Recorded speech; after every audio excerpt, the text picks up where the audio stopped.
Vamos a estudiar hoy el tercer mandamiento. Estuvimos hablando del primer mandamiento el domingo, el segundo lo hablé el miércoles. Vamos a hablar hoy del tercer mandamiento. ¿Cómo puedo honrar el nombre del Señor? Y vámonos a Éxodo capítulo 20, versículo 7. En la Reina Valera contemporánea dice: no tomarás en vano el nombre del Señor tu Dios, porque yo, el Señor, no consideraré inocente al que tome en vano mi nombre. Ese mismo versículo en la Nueva Traducción Viviente dice: no hagas mal uso del nombre del Señor tu Dios. El Señor no te dejará sin castigo si usas mal su nombre. Para que entremos en contexto, estamos hablando acerca de los 10 mandamientos.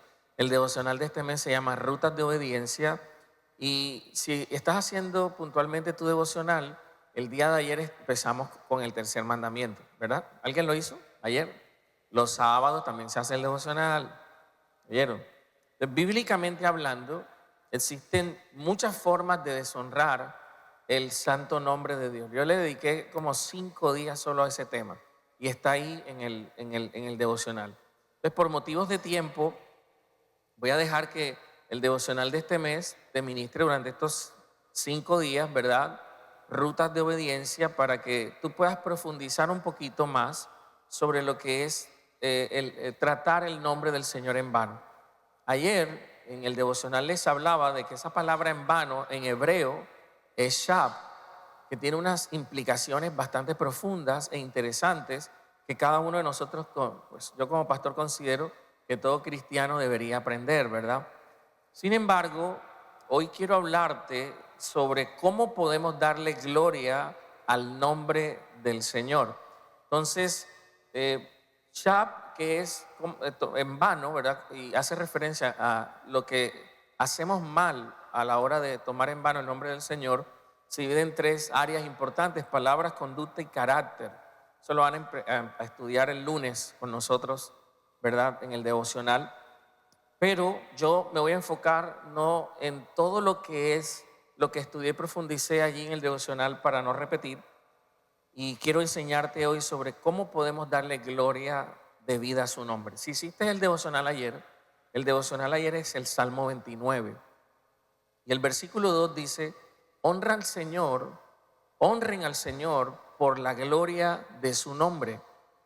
Adoren al Señor en la magnificencia de su santidad. Toca al de al lado y dígale: honra al Señor por la gloria de su nombre.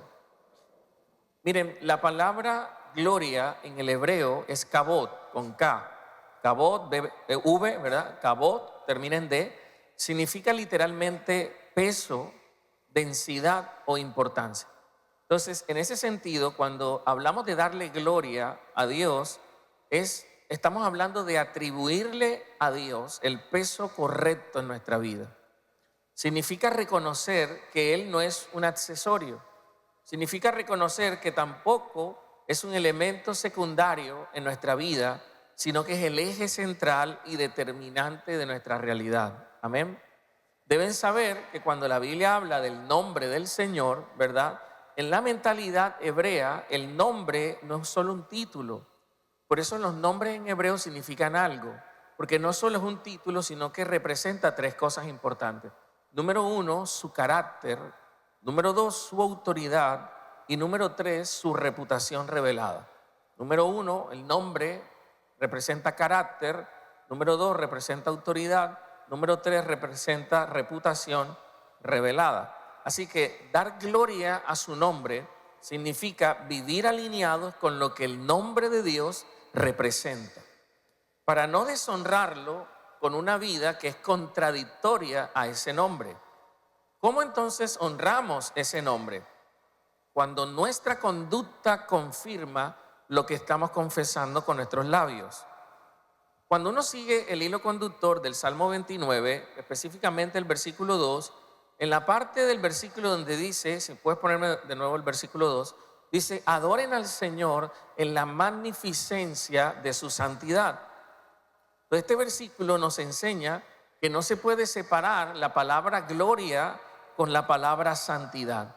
Y esto nos demuestra que la adoración auténtica no solo es sonora, sino es consagrada.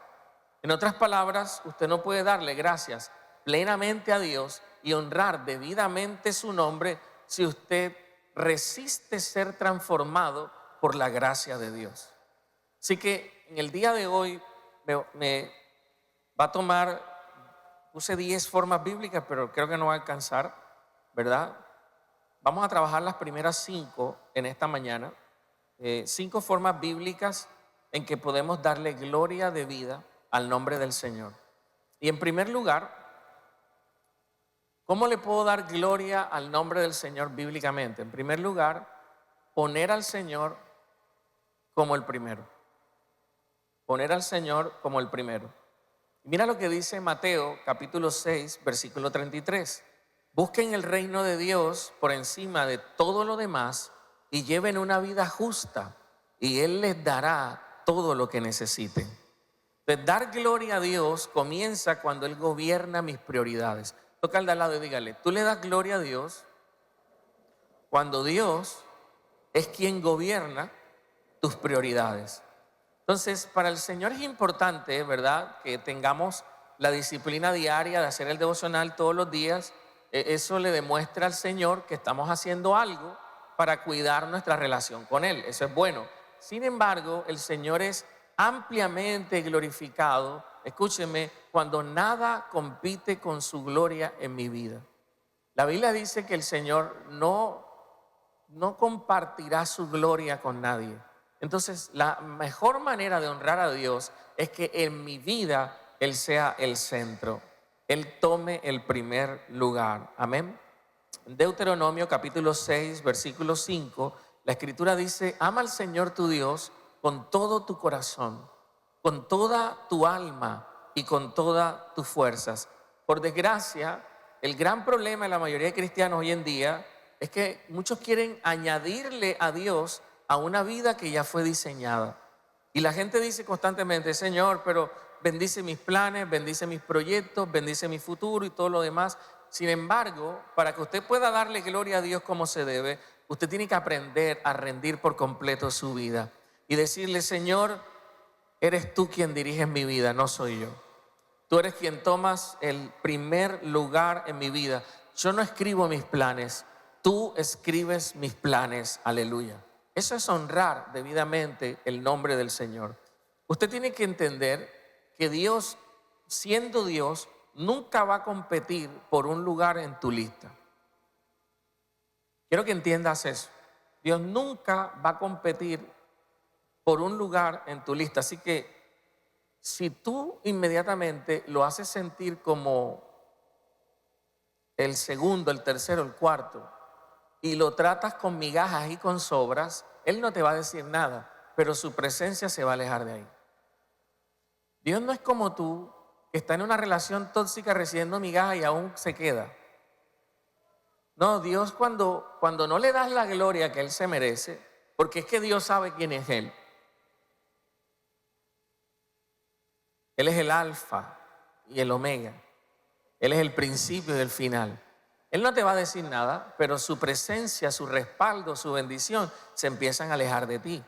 ¿Por qué? Porque en tu vida Él no se lleva la gloria. En su vida, en tu vida, Él no es el primero. Entonces, Dios tiene que ser glorificado siendo el centro de mi vida. No, yo glorifico a Dios cantándole. Eso está lindo y eso está muy bonito. Hay que cantar al Señor. Yo soy fiel creyente de la buena adoración. Pero si cantándole al Señor, Él no es el primero en tu vida, tú estás cantando con hipocresía. Una vez le escuché decir a Marcos Barrientos que los cristianos no mienten, sino que cantan mentiras. Porque entonces digo y canto muchas cosas para Dios, pero realmente no lo siento. ¿Por qué? Porque no es el primer lugar en mi vida. Pero yo creo que esta iglesia, este es el año de glorificar a Dios como Él se lo merece. Y vamos a ponerlo en primer lugar. Toca al de al lado y dígale, vamos a glorificar a Dios como Él se lo merece. Dígale, vamos a poner a Dios en primer lugar. ¿Cuántos dicen amén? Pero número 2, ¿cómo glorifico a Dios, pastor? Obedeciendo aun cuando no es conveniente. obedeciendo aun cuando no es conveniente. Miren lo que dice Juan, capítulo 14, versículo 21. Dice, los que aceptan mis mandamientos. La gente se pregunta, ¿cuál mandamiento? Los 10 mandamientos. Y los obedecen. ¿Son los que qué? Perdón, ¿son los que qué? Son los que me aman. Y porque me aman a mí, dijo Jesús, mi Padre les amará a ellos. Y yo les amaré y me daré a conocer a cada uno de ellos. La obediencia honra más a Dios que cualquier expresión emocional. Tú quieres darle la gloria a Dios, sé obediente. Por esa razón, cuando cuesta obedecer, se tiene poca revelación de Dios. Porque la Biblia dice que lo primero, antes de la revelación de Dios, tiene que venir la obediencia. Hay cosas que tú no conoces de Dios y nunca conocerás hasta que no lo obedezcas. Porque dice, mi Padre le amará, yo le amaré. Y si leen la Reina Valera, dice, y me le manifestaré a él. Pero es que yo leo la Biblia, pastor, y no la entiendo. Lo que pasa es que lo que entiendes no lo obedeces.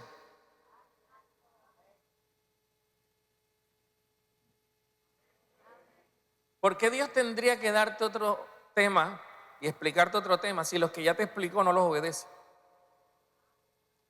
A veces la poca revelación en la vida de los cristianos es poca obediencia.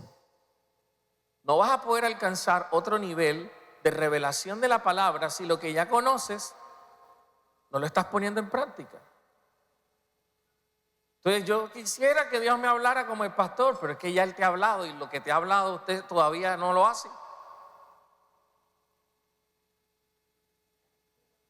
Pastor, yo quisiera crecer este año a un nuevo nivel de revelación, un nuevo nivel de discernimiento espiritual. Yo quiero la manifestación de la gloria de Dios. La Biblia dice, obedece los mandamientos.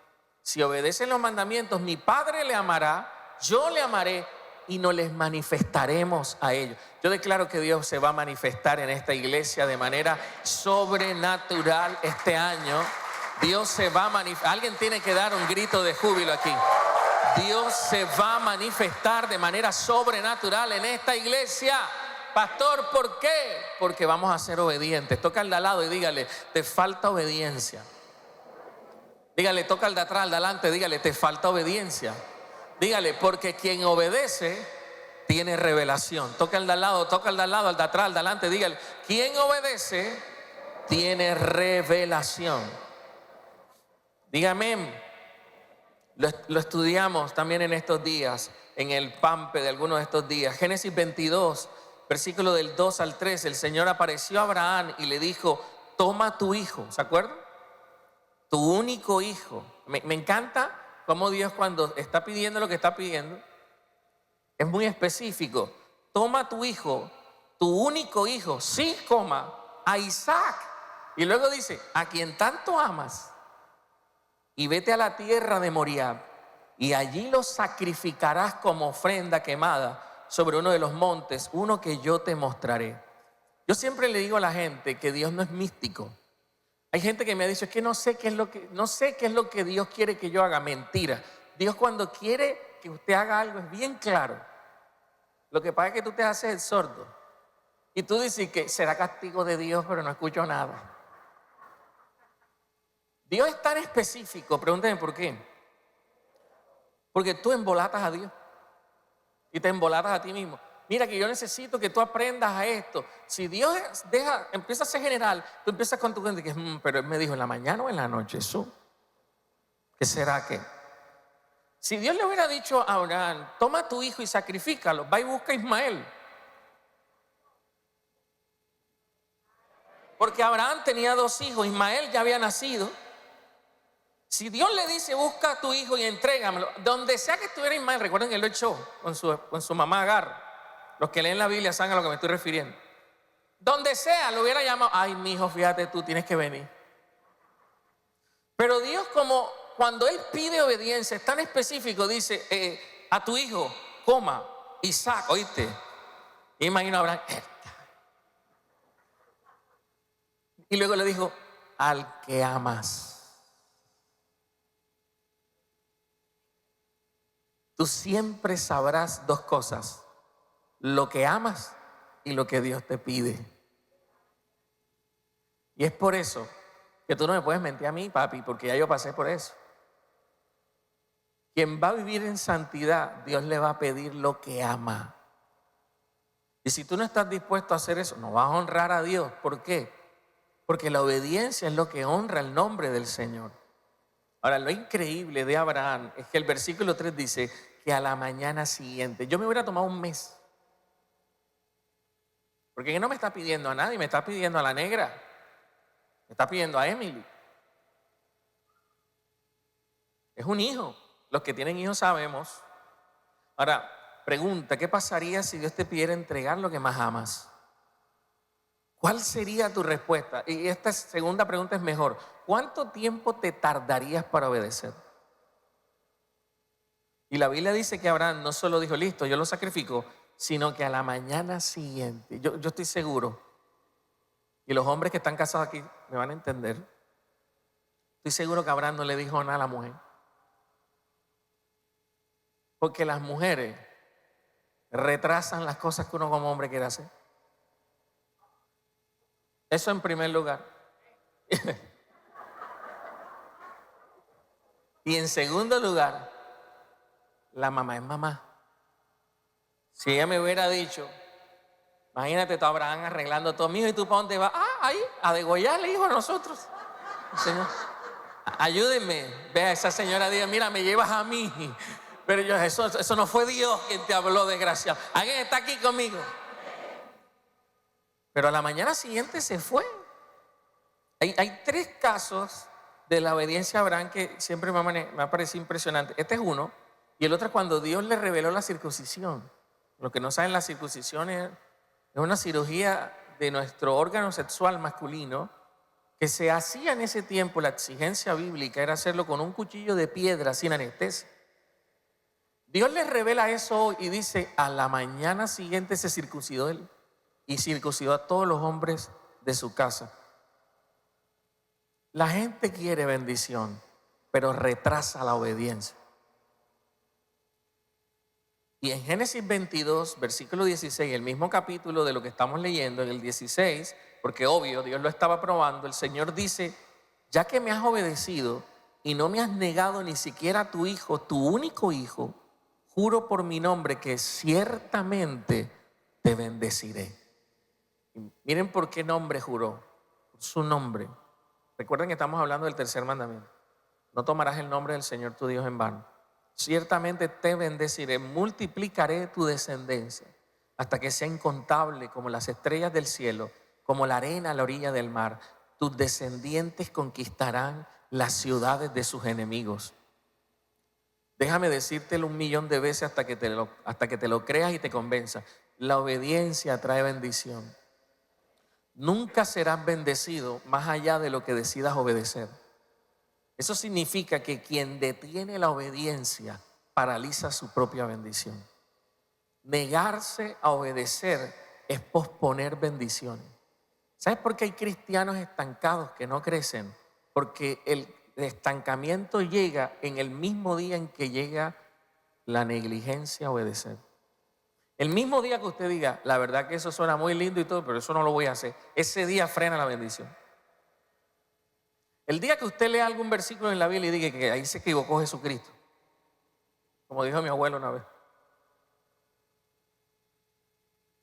Mi madre siempre ha sido muy generosa y ayudaba a la gente.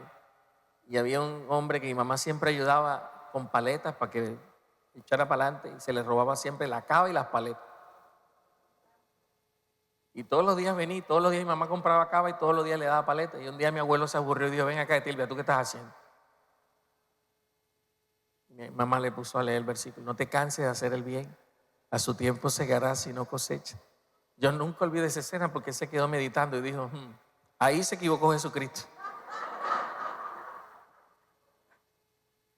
Porque obedecer a veces es tan difícil que uno racionaliza si eso tiene sentido o no. Cuando Dios te pide diezmar, ofrendar, dar primicia, cuando Dios te pide perdonar, cuando Dios te pide soltar esa relación que no te conviene, cuando Dios te pide, escucha eso, salir de un lugar donde es bueno, porque hay veces que lo que Dios nos pide no es que sea malo, es bueno.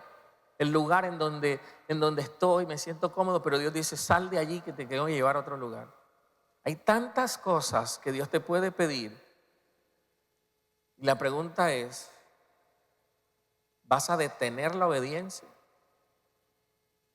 y con ella tu bendición o vas a obedecer?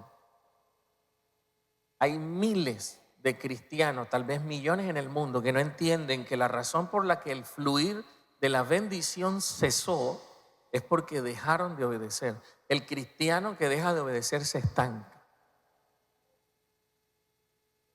Pastor, me siento estancado. Algún área de tu vida no está siendo obediente. Siento que no avanzo, pastor, en la finanza. Hay desobediencia en la finanza. Pastor, no avanzo en mi matrimonio. Algo estás desobedeciendo.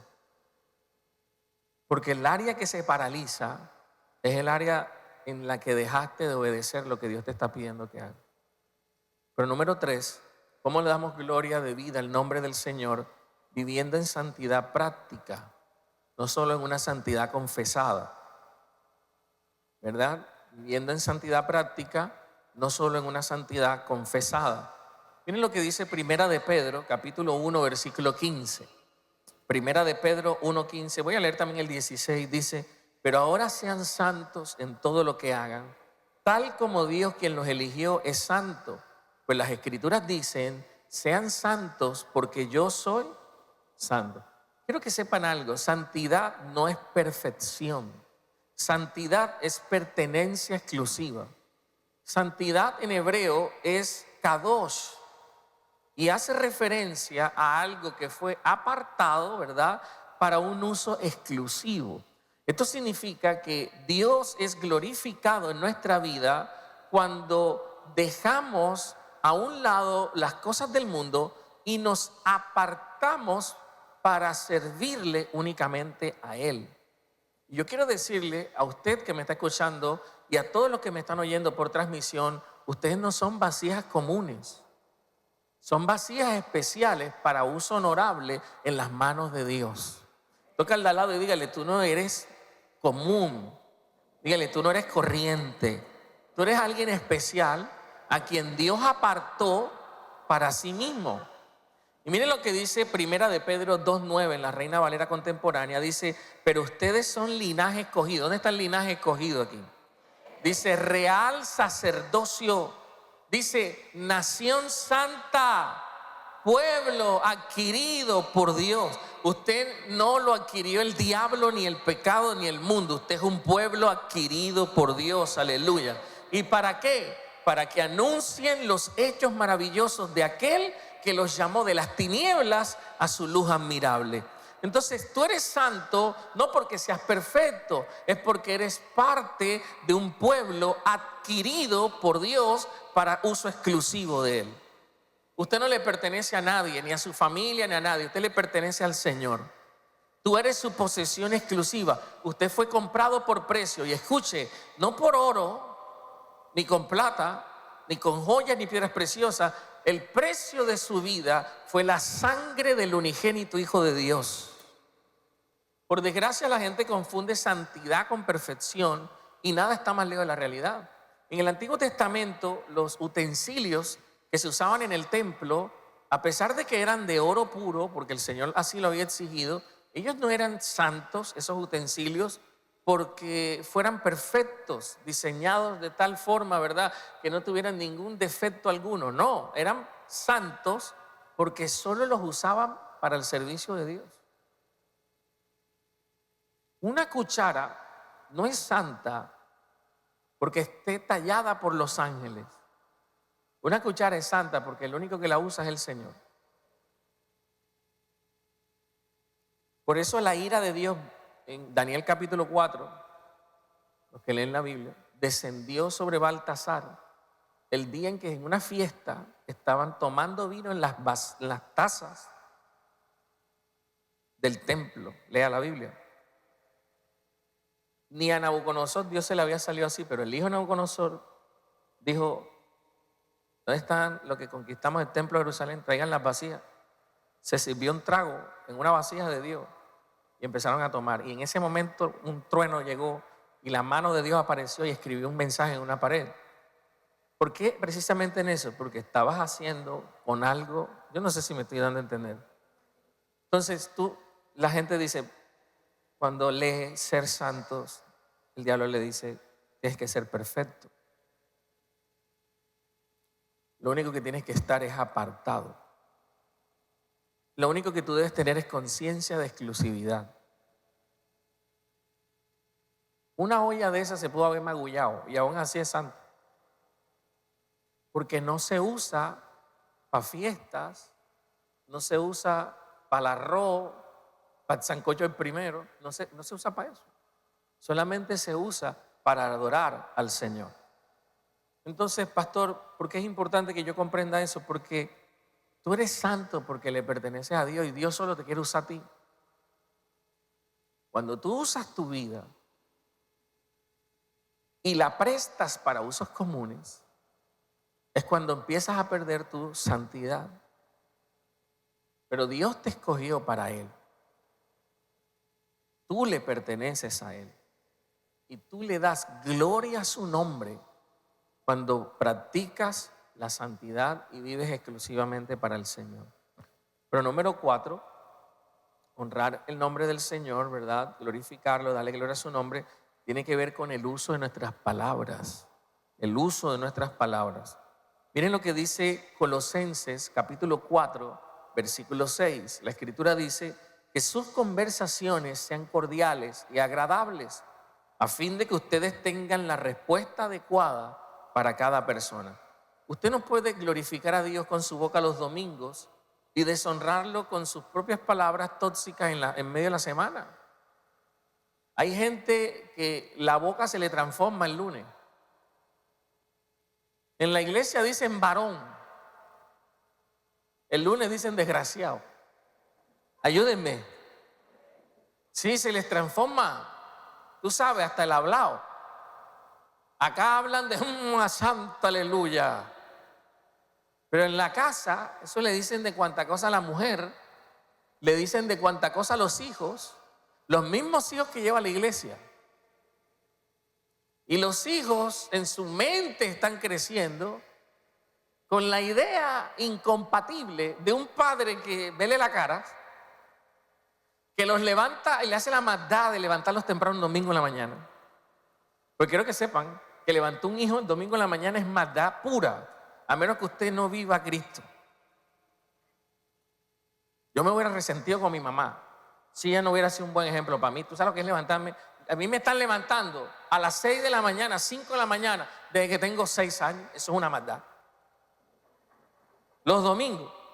Tengo 35 años. Pero, ¿saben? Yo le hubiera acusado a mi mamá. Y yo he visto muchos hijos de cristianos decir, yo un domingo que mi mamá esa maldad no se lo hago a mis hijos. Pero ¿sabes por qué terminaron así? Porque había una dualidad en la mamá. Me levantaba a las 5 de la mañana y que para ir a la iglesia y cuando llegaba era decirme malas palabras, era insultarme.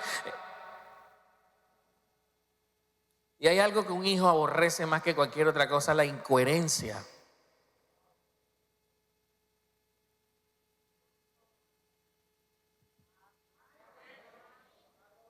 La gente incoherente fabrica ateos.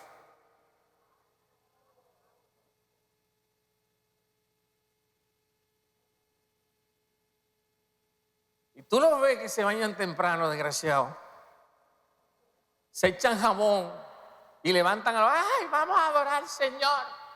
Y cuando llegan a casa, hasta el diablo los espera. ¡Hey, llegaron! El diablo está viendo así en la sala, viendo televisión, pregunta, ¿qué dijo el pastor?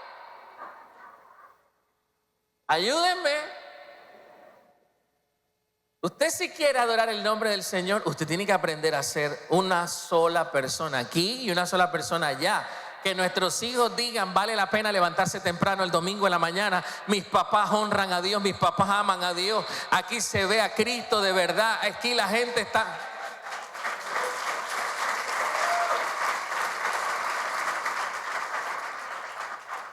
Ayer Amelia, mi esposa, la mandó a coger los zapatos y dijo que ahí está. Dice mi mamá, ¿y qué? ¿Tú estás viendo eso, Jairo? Y yo le dije, mami, el problema no es ese, el problema es que ella no lo ha visto aquí nunca. ¿De dónde le salió? Y me dice, esas son las maldiciones generacionales. Yo le digo, bueno, repréndela porque mis hijas en 10 años que están casadas y está mi esposa, no me puede dejar por mentiroso, jamás nos han visto pelear en la casa. Nunca. Y yo quiero decirle a algunos familiares que están aquí, gente linda que está aquí, mi hija se tiene que casar algún día, tal vez con alguno de los hijos de ustedes. Lo primero que tú tienes que saber es que estoy criando una hija que nunca vio que el papá le alzó la voz a la mamá. Y nunca peleó con su mamá. O así el hijo tuyo.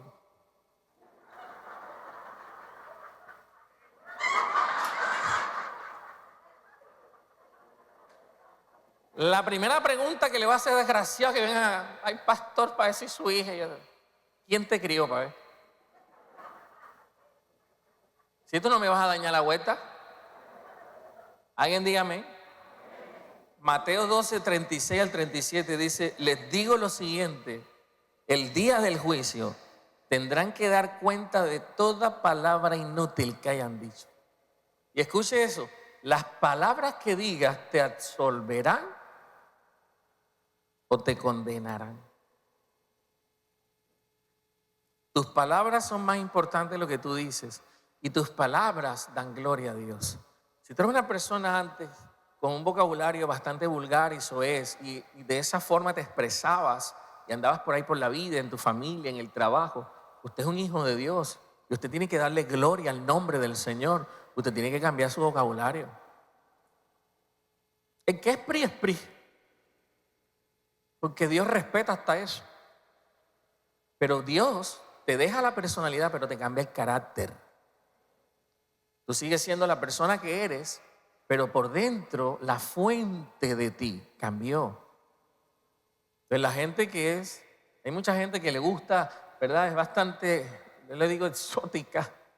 Dios le cambia no esa condición, lo que le cambia es que ya no cuenta chistes vulgares, ya no dice malas palabras, ¿verdad? Ya el ojo no le baila con las hermanas.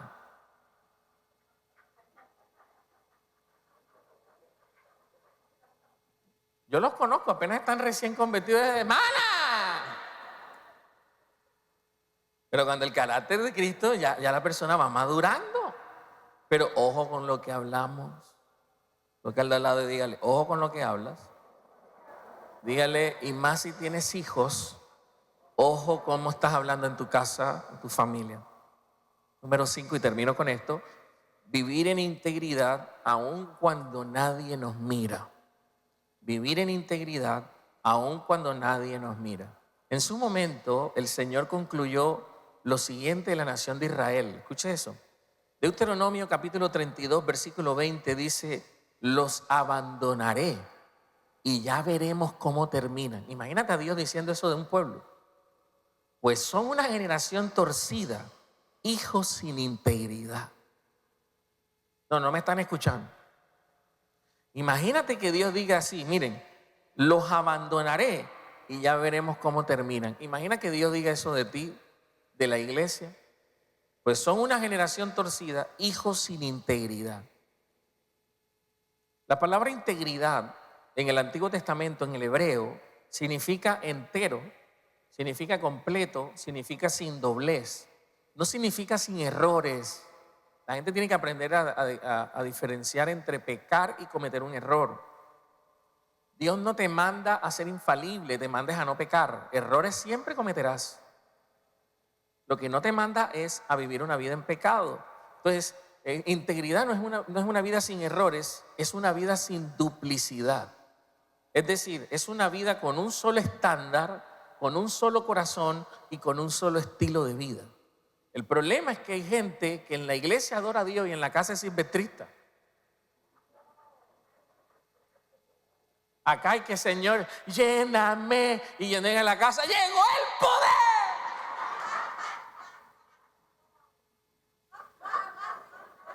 Ayuden al pastor. En la iglesia lo ves tú gozar. Y le da rabia que no lo dejen escuchar la prédica. Deja escuchar la prédica. Pero cuando llegan a la casa se transforman. Entonces, eso es falta de integridad, eso es duplicidad, porque usted tiene que tener un solo corazón y un solo estándar.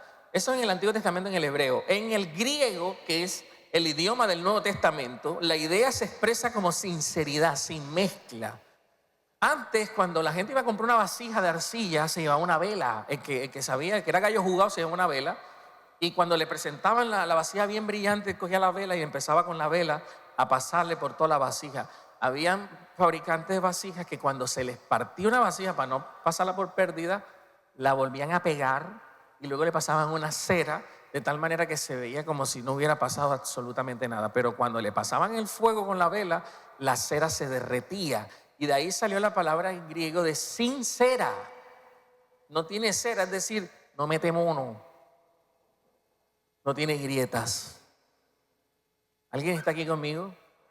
Pastor, ¿por qué me está diciendo eso? Porque eso es lo que pasa con el alma que se fragmenta. Cuando el alma se fragmenta necesitamos la cera para meter los monos. ¿Y cuál es la cera? La hipocresía. El pecado. Bueno, cuando viene el fuego del Espíritu muestra las grietas. Y empieza a darse cuenta, pero mira que tú eres un metemo. Por eso es tan importante que usted entienda esto. Dios no me llamó a ser impecable, Dios me llamó a ser íntegro. El próximo devocional que ya estoy escribiendo es sobre santidad. Y voy a desmentir todo lo que la gente cree lo que es la santidad. Que Dios no me llamó a ser perfecto, me llamó a vivir una vida, escuche, íntegra, no una vida fragmentada. Hay gente que es cristiano aquí porque tú sabes que es cristiano, porque tú lo ves que es cristiano, pero en el trabajo nadie sabe que es cristiano.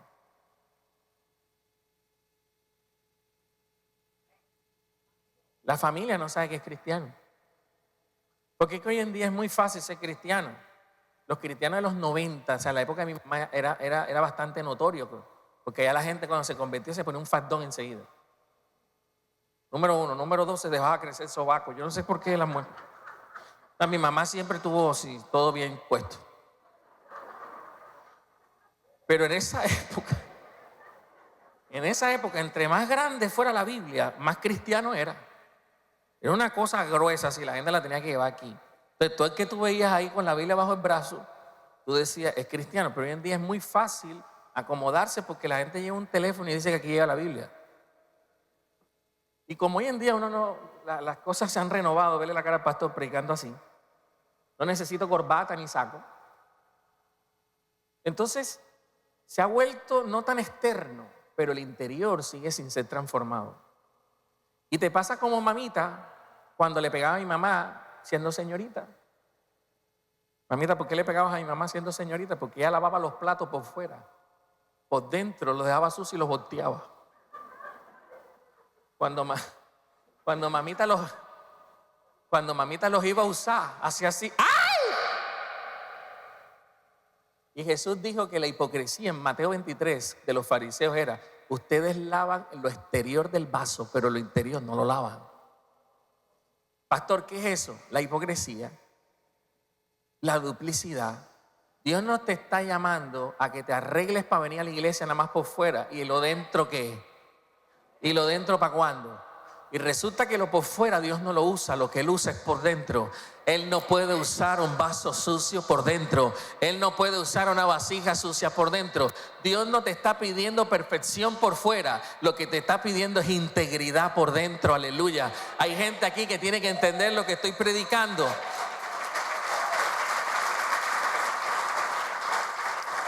Y te voy a dar unas señales rápido de que tú estás viviendo en santidad e integridad. Primera señal, tienes un aro en la cabeza. Mentira.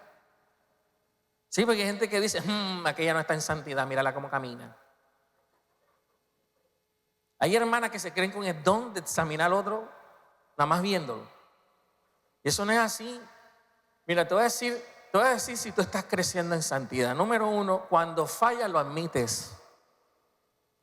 La gente que está decreciendo en santidad esconde la falla. El que crece en santidad la admite. Pastor, yo estoy aquí, no estoy metiendo mono, pequé, hice esto. Esa persona está creciendo en santidad. Porque la hipocresía dice, calla la falla para que no te quiten el título. Calla la falla para que no te pongan en disciplina. Calla la falla para que no te quiten de servir. Y resulta que ya dejaste de ser un hijo de Dios y te volviste un religioso fariseo, saduceo, hijo de víbora y del diablo también. Ayuden al pastor. Número 2, pastor, ¿cómo sé que estoy creciendo en santidad? Te arrepientes rápido. La gente que está hablando contigo y dice algo y dice, eso fue mentira, eso fue mentira, eso fue mentira. El embustero rehabilitado se conoce. Sí, porque está hablando contigo. No, mentira, no era así. ¿Qué es eso? Una persona que está creciendo en santidad. Antes era un embustero, ya se rehabilitó, por eso lo corrige. Pero el que es embustero sin rehabilitarse te llena de embuste. Como mi abuelo, que cada vez que hablaba con él y me echaba los cuentos, me decía, tú no vas a creer lo que te va a decir. Y me decía la frase, cualquiera cree que es embuste. Pero yo tenía un perro que sentado daba así. Y abuelo, ya te dije, ese maldito perro sentado era de este grande. ¿Y de qué cómo se llamaba? Telusa. Yo tenía que guardar ternero porque se comía 3 y 4 terneros al día ya. Allá estaba mi abuela lavando los platos y decía desde allá que ¡Hernán! Deja de estar llenando de embuste al pastor. Y decía mi abuelo desde aquí, Miguelina, cállate que tú no habías nacido.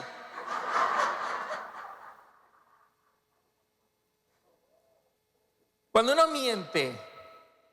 miente por naturaleza, porque nuestra cultura es mentirosa. Ustedes saben que es así. Los costeños tenemos algo en contra, que hiperbalizamos demasiado las palabras. Mi esposa me dice, tú eres demasiado exagerado.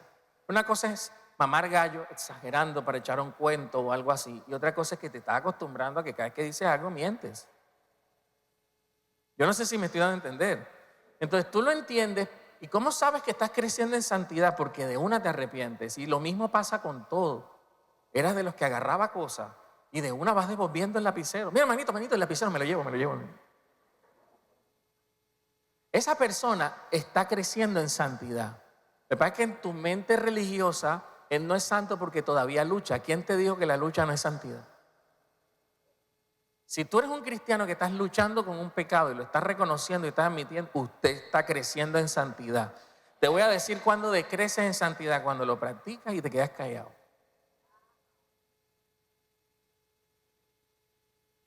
Pero número 3, cuando aprendes a reparar el daño. Eso es cuando aprendes a pedir perdón. Nosotros no aprendíamos a hacer eso. Pero cuando aprendes a pedir perdón y lo estás haciendo, tú estás creciendo en santidad. Cuando vuelves de nuevo al camino sin justificarte. Te tropiezas, pero dices, esto no es lo mío es caminar con el Señor. Te caíste, te ensuciaste, pero te sacudes y te vuelves a levantar y vuelves a caminar con el Señor. Eso es alguien que está creciendo en santidad, pues el justo cae 7 veces, pero vuelve a levantarse. Aleluya. Hay una diferencia entre el perfeccionismo y la persona íntegra. El perfeccionismo esconde para mantener la imagen, pero el íntegro confiesa para mantener la verdad. Y yo quiero que escribas esto, si estás anotando. Integridad no es nunca caer. La integridad es nunca pactar con la mentira. Pastor, ¿cómo así? ¿Quién dijo en la vida que no vas a caer? Te vas a equivocar. El problema es que te hayas equivocado y por un año hayas dicho que todo estaba bien. Ser cristiano no es no caer, ser santo no es no caer, sino es no casarse con una mentira. No, yo puedo solo con esto. Y el hábito pecaminoso te consume. No, yo necesito ayuda. Yo solo puedo con Dios. Y entre más dices eso, más te consume el pecado, porque estás viviendo de apariencias. Y si vamos a honrar a Dios, tenemos que ser claros con nuestras debilidades. Tenemos que ser claros con nuestras luchas. Yo sé que todos aquí nos vemos santos, pero la verdad es que todos estamos luchando con algo. Luchando con algo que no queremos hacer. que queremos dejar y que queremos soltar. ¿Alguien aquí sabe a lo que me estoy refiriendo? Pero el diablo muchas veces nos hace sentir culpables solo por desear algo que no debo. Si yo cometiera pecado por desear lo que no debo, entonces Jesús pecó porque dice la Biblia que tuvo hambre cuando hizo el ayuno de 40 días. Pero el diablo lo tentó fue porque supo que tenía hambre, pero el deseo no es pecado. ¿Cuándo se convierte en pecado? Cuando se materializa. Pero si el deseo que siento lo confronto diariamente con la palabra de Dios y lo confronto, yo estoy creciendo en santidad. Y yo sé que en algún punto de tu vida con Dios, ese deseo se va a convertir. Escuche, porque tú estás convertido, pero tus deseos todavía no. Y llega un punto en que si tú te mantienes firme, hasta tus deseos se convierten y ya no luchas con el alcohol. Ahora te huele el alcohol y te da asco. Ya no luchas con las drogas, ya no luchas con la mentira, ya no luchas con la pornografía, ya no luchas con el pecado sexual. Ya ahora tus deseos se han convertido porque te has mantenido firme en la lucha. Entonces, el hermano que está pasando por una situación en la que está luchando con algún pecado, si me ayuda la gente de alabanza, el diablo le dice: ay, tuviste ese pensamiento con fulano, eres un desgraciado, no vayas mañana a la iglesia, ya estás en pecado. Pero créanme, tener pensamientos intrusivos, pecaminosos, no es pecado. Martín Lutero decía: tú no puedes evitar que los pájaros vuelen sobre tu cabeza, pero sí puedes evitar que hagan un nido en ella. Los pensamientos vendrán, pero hay que hacer así para espantarlos. Los deseos vendrán, pero hay que hacer así para espantarlos. Las tentaciones vendrán, pero hay que hacer así para espantarlos, porque en el momento en que los consentimos, ahí es cuando empieza el pecado. Ser santo es ser vulnerable. Por eso, todo cristiano en la Biblia, eso está escrito en Hebreos capítulo 4, dice la Escritura que tú y yo tenemos un trono, que es el trono de la gracia, donde podemos pedir socorro ante nuestras debilidades. Eso es santidad. Santidad no es el que dice: no, ya yo estoy sin pecado. Eso solo Dios. Santidad es el que dice: tengo esta lucha, busco ayuda, porque esta debilidad en el nombre de Jesús este año se va a volver una fortaleza. ¿Por qué luchamos con esto? Porque entendemos, escuche por qué, porque entendemos que somos apartados para el Señor. Entendemos que no le pertenecemos a nadie más, sino al Señor. ¿Cuántos dicen amén? Yo quiero invitarte a que te pongas de pie. Dígale al que está a tu lado: tú le perteneces a Dios. Dígale: vamos a darle honra al Señor. Dígale como Él se lo merece. ¿Cuántos quieren honrar el nombre del Señor? Levante sus manos. ¿Cuántos quieren honrar a Dios como se lo merece? Dígale al de al lado: tenemos que ser íntegros. Dígale: tenemos que aprender a hablar bien. Dígale: tenemos que poner a Dios en primer lugar. ¿Alguien está aquí conmigo? Tenemos que aprender a caminar en santidad. Tenemos que aprender a honrarlo con nuestra vida. Y yo sé que eso no es fácil. Y no es fácil no porque no se pueda, sino porque la sociedad en la que nosotros vivimos es una sociedad de máscaras y caretas. Y es muy difícil como latino acostumbrarse a ser real, porque nadie lo es hoy. Entonces tu papá sale con tu mamá y tus hermanos abrazados en la tarjeta de Navidad, cuando el mismo 24 hubo una peleadera en esa casa. Y mandan la tarjeta a todos los grupos y que la familia Pérez Gutiérrez les manda una feliz Navidad. Y el 24 de enero se están matando. ¿Qué es eso? Que las redes sociales y lo que nos rodea nos hace fácil mentir. Y la pareja que tú ves agarrada de mano, pero tú los ves agarrados de mano con unas transiciones hermosas en unos reels. Y tú dices, qué felicidad. Eso es lo que hace difícil ser santo hoy. Porque llegamos a la iglesia, nos hacemos servidores, nos hacemos líderes, nos hacemos pastores, nos hacemos ministros de alabanza y nos amamos tanto lo que hacemos que no lo queremos soltar ahí. Y ponemos lo que hacemos por encima de lo que somos.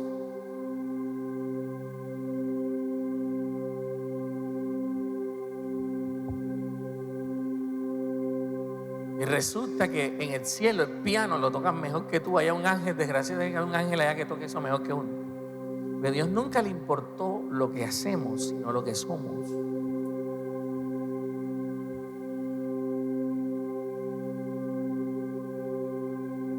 Entonces protegemos nuestras figuras para no tener que decir, hey, tengo un problema, ayúdenme en el área esta. Soy un metemono, a mí me pasan candela y me derrito. Estoy fragmentado, una cosa soy aquí, una cosa soy allá. Dios dice, voy a abandonar este pueblo para ver qué les va a pasar, porque son hijos sin integridad. Nunca creas que Dios respalda al que dice, no, yo no fallo, ¿no? Integridad no es decir no fallar. Integridad es fallar y reconocer que fallo. Cada vez que te has expuesto delante de Dios y le has dicho de verdad lo que tú eres, el cielo sonríe, porque Dios no busca hijos metemonos, busca hijos realistas, busca hijos sinceros. Hijos sinceros. Esos son los que Él va a usar en esta generación. La gente real, la gente que muestra lo que es, la gente que de verdad entiende cómo está su relación con Dios y a partir de ella brinda a los demás. Yo no sé si alguien me está entendiendo aquí. Yo estoy orando para que en el 2026 tu familia sea un contexto real, aleluya. Y oro para que de verdad tu familia se convierta. Yo oro por los hombres de esta casa. Todos los hombres levanten la mano. Yo oro por ti. Oro para que Dios te dé un liderazgo sano en tu familia. Oro para que lo que tú dices ser sea congruente con tu paternidad, sea congruente con el hecho de que seas esposo, sea congruente con el hecho de que seas papá. Oro por cada hombre que está en este lugar para que de verdad ese ejemplo. ¿Quieres darle gloria a Dios? No es llevar la Biblia bajo el brazo, es llevarla en el corazón por el poder de la palabra. Estamos cansados de los hombres que dicen buscar a Dios, pero realmente con sus hechos lo niegan. Tú no vas a ser ese hombre. Este año tus hijos van a buscar a Dios porque vieron algo distinto en ti. Le estoy profetizando a cada hombre de esta casa. Dios va a traer un avivamiento a tu familia por causa de lo que Él va a hacer contigo por el poder de la palabra. Levante la mano las mujeres de esta casa. Reisa leva setare. Levante las manos los jóvenes de esta casa. Dios te está diciendo, no es con apariencia, no es metiendo mono, no es siendo, es con cera, es sin hipocresía. ¿Quieres ver mi gloria? Entonces sé real. ¿Quieres ver mi gloria? Vulnérate. ¿Quieres ver mi gloria? Aprende a reconocer tus errores. Aprende a reconocer que tú no puedes solo. Aprende a reconocer que tienes un problema. Te gusta venir a la iglesia porque sabes que Dios te llamó, pero aún hay áreas de desobediencia en tu vida. Aún hay áreas de pecado en tu vida. Sabes que tienes que estar en este lugar. Sabes que tus hijos deben estar aquí, pero aún hay áreas ocultas, pecados secretos que todavía cometes, que debes entregar a Dios.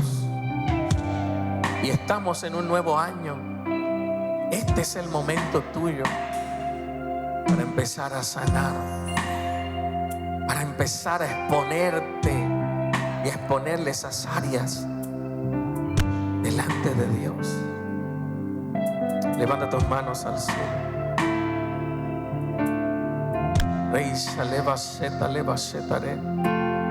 Levanta tus manos al cielo, hay una gloria de Dios aquí. Yo quiero invitarte a que tú hagas una sola cosa. Di la verdad.